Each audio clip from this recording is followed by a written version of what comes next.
Di masa kepemimpinan Susilo Bambang Yudhoyono, kebijakan ekonomi berjalan dengan pola yang relatif lebih tenang. Harga BBM memang pernah naik, tetapi proses pengumuman selalu dilakukan dengan komunikasi yang panjang dan sosialisasi terlebih dahulu. Rakyat diberi waktu untuk memahami, bukan dipaksa kaget dengan keputusan mendadak. Kenaikan harga BBM di era SBY seringkali dibarengi dengan debat di DPR dan pembahasan publik. Meski menyakitkan, rakyat tahu alasan dibalik kebijakan tersebut. Bahkan, setiap kali harga minyak dunia turun, SBY tak segan menurunkan kembali harga BBM. Bukankah ini bentuk keadilan yang seharusnya wajar dijalankan pemerintah? Tahun 2008 menjadi bukti. Saat harga minyak dunia jatuh, pemerintah SBY langsung menurunkan harga premium dari Rp6.000 menjadi Rp5.500, lalu turun lagi ke Rp5.000. Penurunan ini jarang terjadi di era Jokowi, meski harga minyak global sempat anjlok tajam pada 2016 dan 2020. BLT atau bantuan langsung tunai era SBY menjadi tameng nyata bagi rakyat miskin. Nominalnya memang tidak besar, tetapi cukup untuk menambal daya beli rumah tangga. Pedagang kecil tetap bisa berbelanja, sementara pekerja harian tidak sepenuhnya jatuh miskin karena kompensasi hadir tepat waktu. SBY tahu bahwa kenaikan harga BBM beresiko pada inflasi.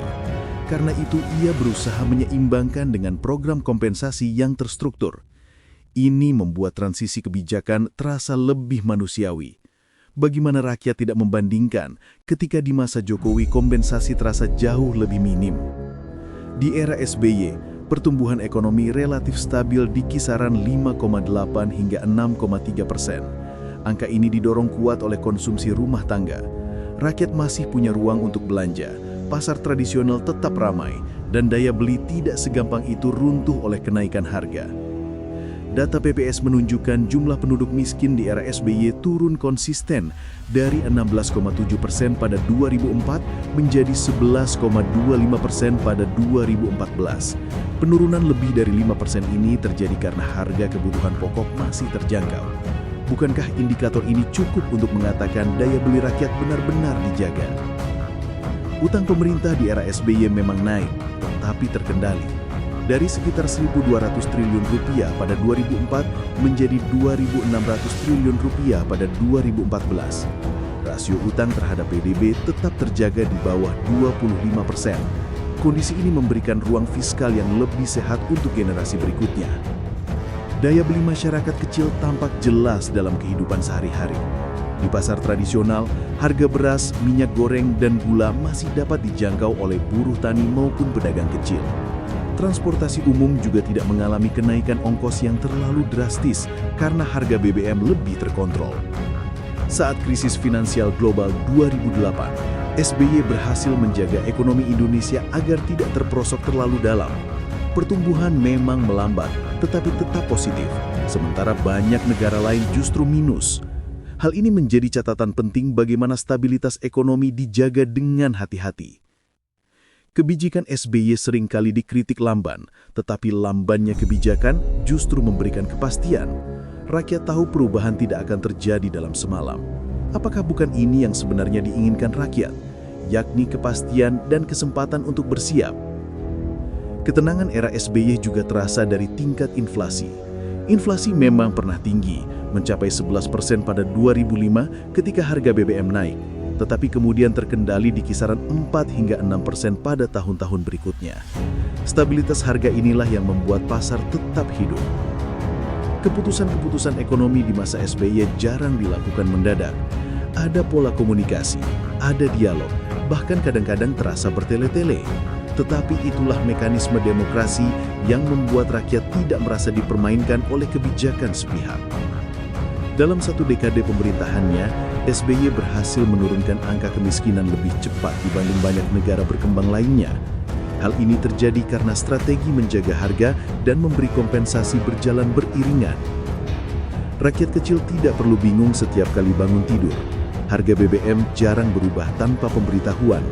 Perubahan besar pun sudah diantisipasi dengan komunikasi publik. Inilah yang membuat perbedaan psikologis signifikan dengan era Jokowi. SBY juga menjaga keberadaan premium sebagai BBM rakyat yang harganya murah dan terjangkau. Premium menjadi simbol bagaimana negara hadir langsung dalam menjaga kebutuhan dasar rakyat kecil. Bagi sopir angkot, nelayan, dan buruh harian, kebijakan SBY terasa lebih membumi. BBM murah dan BLT cukup menjadi penopang dalam menghadapi gejolak harga pangan. Apakah rakyat tidak berhak merindukan masa-masa di mana pemerintah hadir dengan kebijakan yang jelas, terukur, dan komunikatif? Kontras inilah yang membuat era SBY sering disebut lebih ramah pada rakyat kecil. Dalam banyak perbandingan langsung, daya beli di era SBY jauh lebih terasa. Pasar lebih hidup, konsumsi rumah tangga lebih stabil, dan jumlah rakyat miskin terus menurun. Realita ini tidak bisa diabaikan begitu saja. Maka, tidak berlebihan bila banyak orang menilai era SBY lebih memberikan ketenangan ekonomi bagi rakyat kecil.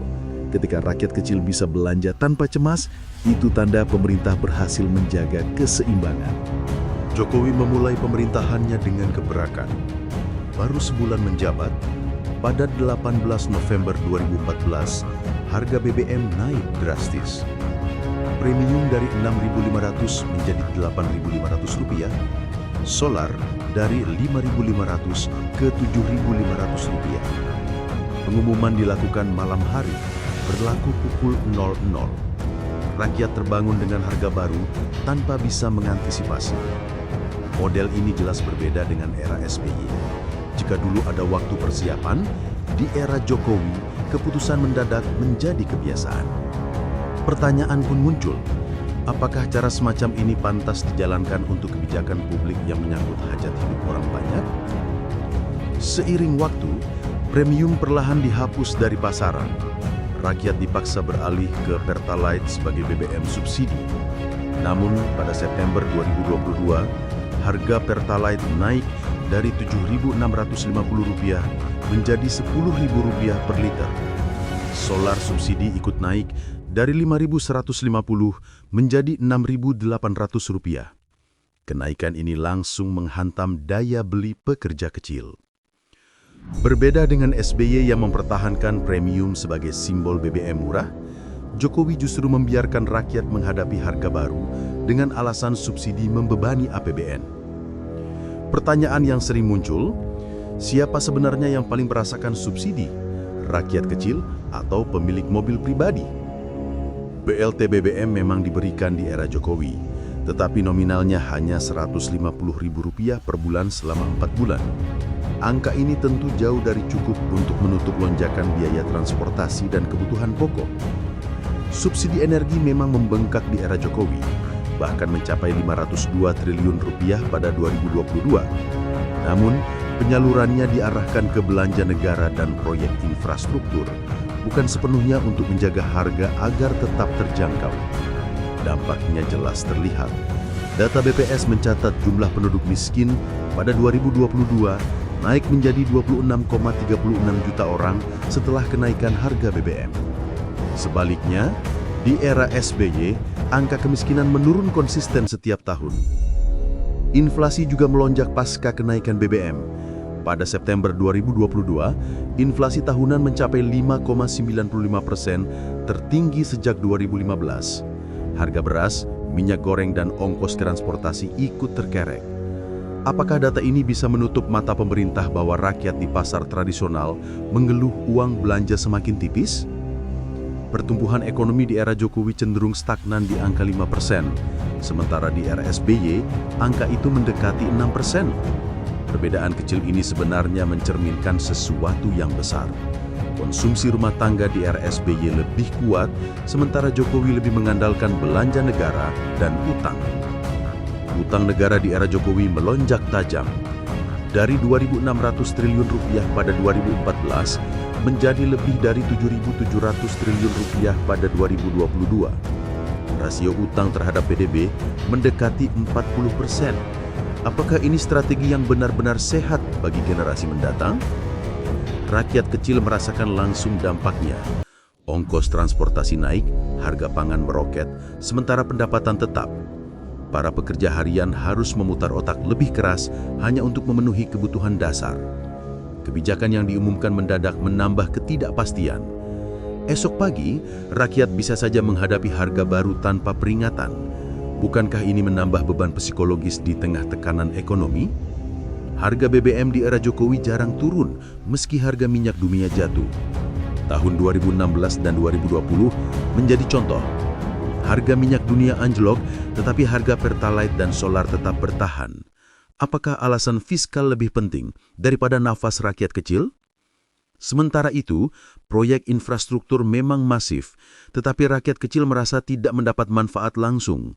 Jalan tol baru bisa membantu kelas menengah, tetapi tukang ojek dan sopir angkot justru harus membayar lebih untuk BBM. Kenaikan harga BBM juga memicu efek domino ke semua sektor. Biaya produksi naik, harga sembako merangkak, dan daya beli makin tertekan. Dampak nyata ini membuat banyak orang membandingkan langsung dengan era SBY.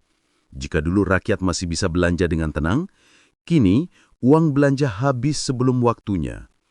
Rasa ketidakadilan semakin terasa ketika keputusan dilakukan mendadak, seakan rakyat hanya penonton kebijakan. Disinilah muncul kontras yang tajam antara SBY yang komunikatif dengan Jokowi yang eksekutif. Rakyat bertanya-tanya, apakah pembangunan besar-besaran bisa disebut berhasil jika meja makan rakyat kecil semakin kosong? Perbandingan langsung menunjukkan era Jokowi menekan daya beli rakyat jauh lebih keras dibanding era SBY. Stabilitas yang dulu terasa kini berganti ketidakpastian. Maka wajar bila banyak orang menyebut bahwa ekonomi era Jokowi lebih berat bagi rakyat kecil, sementara era SBY lebih terasa ramah dan menenangkan.